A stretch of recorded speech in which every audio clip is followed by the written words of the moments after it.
Okay guys, so today we'll be doing the trapezoidal rule. The trapezoidal rule is used to calculate the area under the graph, and there are two ways to calculate that area.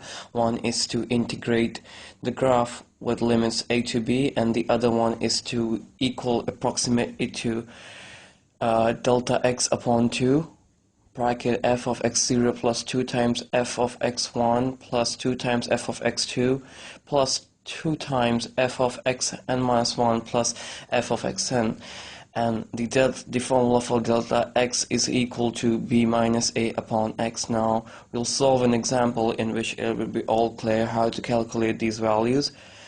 The question is approximate for the equation 1 plus x squared dx limits 1 to 5 and with x is equal to 4. Now what this means is we have a graph of 1 plus x squared, this one over here.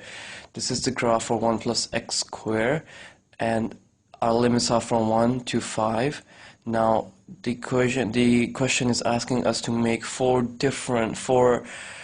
equal sections of trapezoids over here, so we actually made them over here. Now the formula to calculate delta x actually means the distance between each of them, each of the segments, that is the distance between 2 points, consecutive points.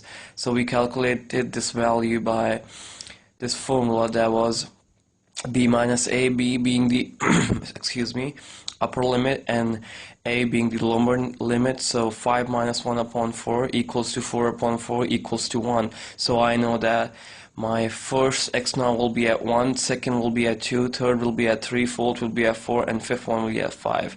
So I'll solve the question by putting in the values. Now how do I do this? First I substitute the value of delta x, that is 1 over here, and as I know that in the formula it's delta x over 2, so this becomes 1 over 2.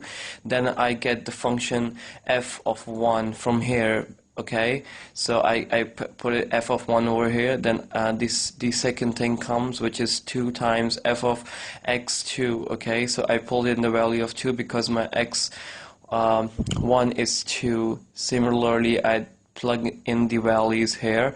Now I know my function, and my function is 1 plus x squared, so I put in the value of 1 in this function, and then when I put 1 over here I get 1 squared is 1 plus 1 equals to 2. The second one is 2 times f of x, where the value of x is 2, so I put in 2 over here, so I get 2 squared 4, 4 plus 1 is 5, 5 times 2 is 10. So like this I plugged in all the values in this function, and the final value that I got was 46. So that means that if I want to find my the area under the graph, I can do it by this method instead of doing my integration. This value will give me an approximate value. Thank you so much.